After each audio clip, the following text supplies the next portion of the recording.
pues el proceso inédito y la apertura de esta Cámara. Yo destacaría la coincidencia que tenemos todos los participantes aquí en que a México le vaya bien y que tenga un mejor desarrollo económico. Yo nada más terminaría haciendo un comentario muy rápido, que creo que este plan nacional debe evaluarse a la luz del momento que está viviendo nuestro país, que es un cambio de régimen político.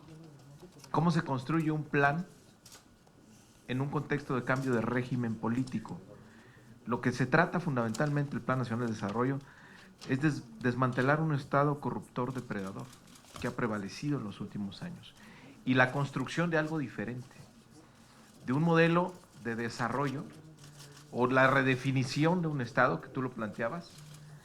¿Cuál debe ser el papel del Estado en la economía? No se quiere regresar a un Estado empresarial que no funcionó, pero tampoco queremos continuar con un Estado mínimo regulador que no tiene, que renuncia a tener cualquier participación en el fomento o en la generación de condiciones para generar crecimiento económico. Era un Estado corruptor que sí, pues mientras menos participe, mejor. Pero sí podemos, y detrás del plan está el diseño de un Estado, un gobierno que genere valor.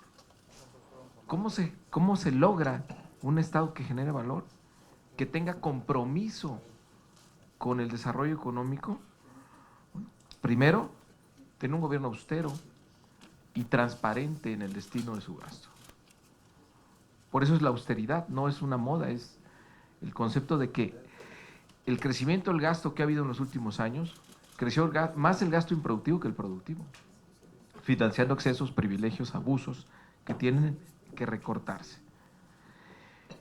Reorientando el gasto público hacia actividades que generen valor agregado. Gastamos muy mal como país, hay que reconocerlo. El INEGI mide el valor agregado del gasto público en cada sector y es cercano a cero o negativo. Tenemos que concebir de manera diferente la inversión pública. Primero, aceptar que queremos tener inversión pública porque eso influye en la economía. En los últimos años ha venido cayendo la inversión pública y el año pasado tenemos el récord. Es la cifra más baja medida por el tamaño de la economía desde 1940 y tantos, después de la Segunda Guerra Mundial, porque detrás estaba el diseño de que hay que retirar al Estado de la economía.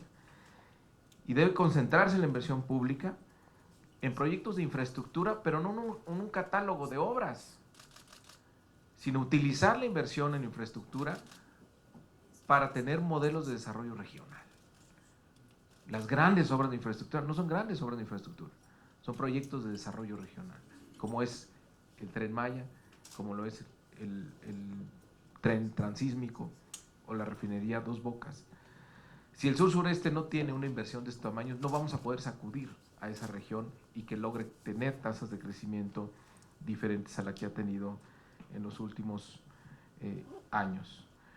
Una inversión también en capital humano diferente, no solo asistencialista, sino que vaya a tener una vertiente productiva, como ya se mencionó aquí el caso de los jóvenes, sembrando vidas, en fin, una inversión en infraestructura que propicie desarrollo regional y en capital humano que aumente el potencial de las personas.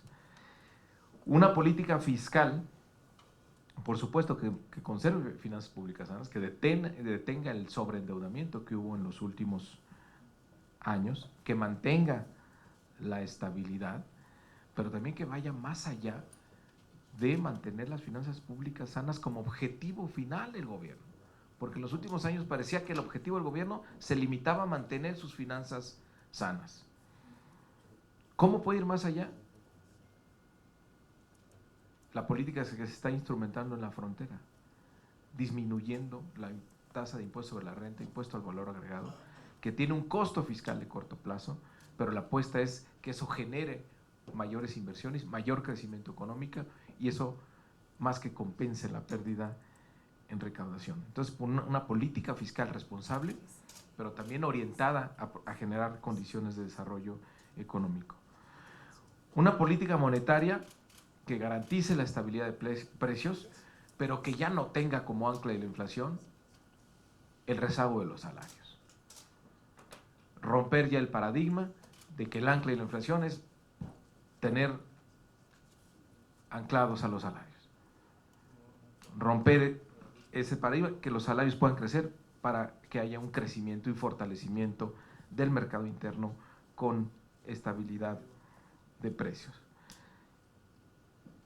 Un Estado que genere valor, apertura comercial, enlazarnos con, como lo ha hecho nuestro país, uno de los países más conectados con el resto del mundo en términos comerciales, pero que ya propiciemos cadenas de valor hacia el interior para que más sectores de la economía puedan beneficiarse de este sector exportador. Y por último, garantizar un Estado de Derecho y pacificar al país. Es muy difícil medir la traducción directa al Producto Interno Bruto de erradicar la corrupción, tener un Estado de Derecho y pacificar al país. Pero estamos seguros que si no resolvemos esos asuntos, no vamos a tener un crecimiento económico como nuestro país lo necesita, pero que los mecanismos tradicionales de medición pues no logran captarlo, o hasta la fecha los ignoraban. Era una nota al pie de página de los grandes indicadores macroeconómicos, pero ahí estaba el cáncer de la corrupción, un Estado de Derecho inexistente y una crisis de inseguridad y violencia que era ajeno a las evaluaciones financieras. Pero si no logramos esas tres variables, si no logramos erradicar la corrupción, si no tenemos un Estado de Derecho y si no pacificamos al país, nuestro país no va a generar la riqueza ni se va a distribuir de la manera como nuestro país lo necesita. De eso se trata el Plan Nacional de Desarrollo. Detrás, lo que está planteando el presidente de la República es una redefinición del Estado y una redefinición de los objetivos a los que debe aspirar nuestro país. Claro que aprovechamos, le tomamos la palabra a Liceo Treviño, representante del Consejo Coordinador Empresarial. Tengamos reuniones permanentes. Ya habíamos tenido una con el Consejo al principio de esta legislatura. Había otro presidente del Consejo Coordinador Empresarial y hicimos ese compromiso de tener reuniones frecuentes para revisar la agenda legislativa. Por supuesto que vamos a programarlo para agosto si no tienen inconveniente, y que sigamos aprovechando este parlamento abierto para tener un diálogo constante con el sector privado. Muchísimas gracias a todas y a todos por su participación.